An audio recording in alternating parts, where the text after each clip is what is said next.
The night everything changed began with a lie that felt heavier than truth, a request that pressed against the fragile edges of a single father's life just as he thought he had learned how to survive it. Marcus Hale stood in the quiet glow of his office long after everyone else had gone home, his tie loosened, his phone buzzing with reminders he could not afford to ignore, when his boss made an offer that sounded impossible and dangerous and strangely desperate all at once. It was not romance or ambition that tightened his chest in that moment, but the image of his young son waiting at home, and the knowledge that sometimes the choices that scare us the most are the ones that open doors we never knew existed.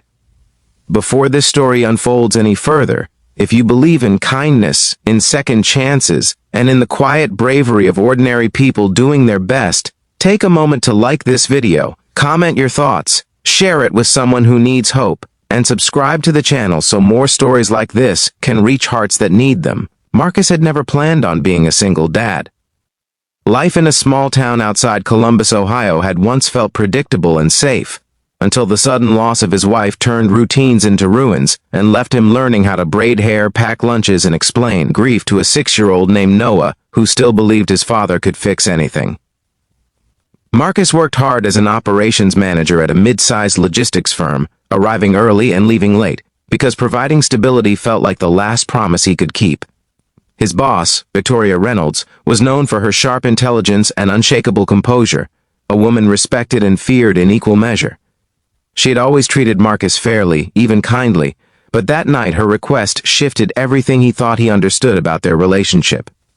Victoria was facing pressure from her powerful family, a dynasty rooted deep in American business and tradition, who expected appearances to match success. After a painful divorce that had become gossip among investors and relatives alike, she was expected to arrive at an upcoming family dinner not as a woman rebuilding her life, but as a wife who had moved on gracefully. The dinner was more than a meal, it was a test of credibility, legacy, and control. For reasons Marcus would only later fully understand, she believed he was the only person she could trust to stand beside her without exploiting the situation. The ask itself was shocking, but what stunned her was Marcus's response, not refusal, but a condition that cut straight to the heart of who he was. Marcus did not negotiate money or status. He did not ask for favors or promotions. His condition was simple and immovable. If he was going to play the role of a husband, even for one evening, his son had to come first in every possible way.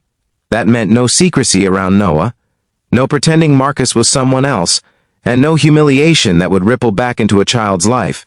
He insisted that whatever illusion they created would never ask him to compromise his integrity as a father. Victoria, a woman accustomed to control, found herself shaken by the clarity of his boundary.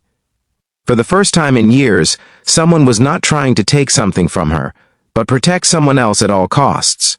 As the days leading up to the dinner passed, Marcus wrestled with doubt. He worried about confusing his son, about blurring lines that had kept his life orderly since loss forced him to rebuild. He worried about his job, his reputation, and the possibility of becoming a pawn in a game far bigger than him. At night, after Noah fell asleep clutching his favorite stuffed bear, Marcus sat alone in the living room of their modest home, surrounded by reminders of a life interrupted, asking himself if courage meant stepping forward or staying still. Yet beneath the fear was a quiet sense that this strange path might lead somewhere honest, even healing. The drive to the Reynolds family estate in upstate New York felt longer than it was, the road winding through trees and manicured gates that made Marcus acutely aware of the distance between his world and theirs. Victoria arrived composed, but beneath her calm was a tension Marcus recognized as familiar, the kind worn by people who had learned to succeed without ever being allowed to fail. When they stepped into the grand home filled with polished wood and inherited expectations, Marcus felt the weight of judgment in every glance. He played his role with quiet dignity, not as a performance, but as an extension of who he already was, a man who listened, who noticed discomfort, who valued respect over charm. Throughout the evening, Marcus observed how Victoria softened in subtle ways. She laughed more easily.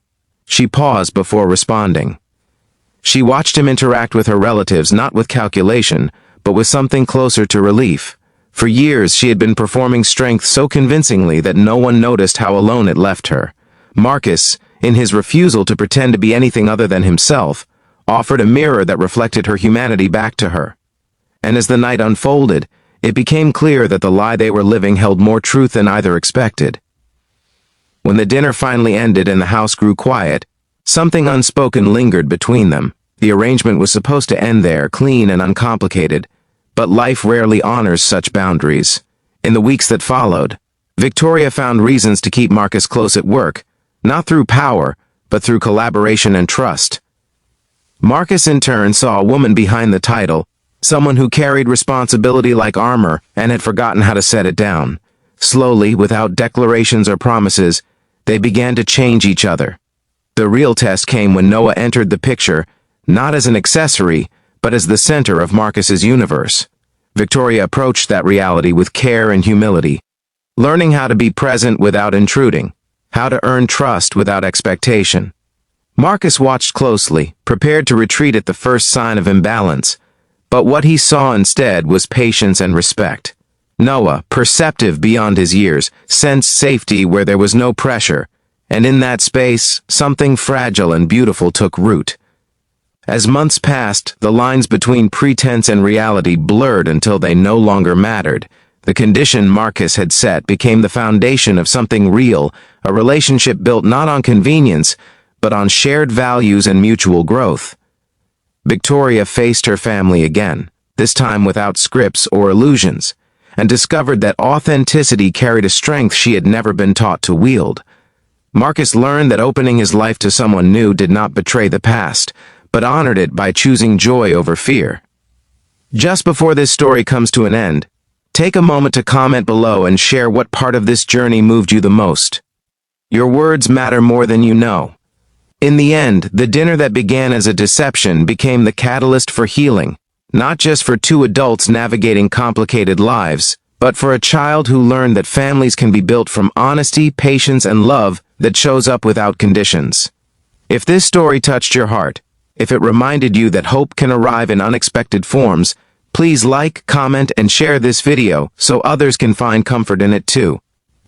Sometimes the bravest thing we can do is ask for nothing more than the right to stay true to who we are, and trust that the rest will follow.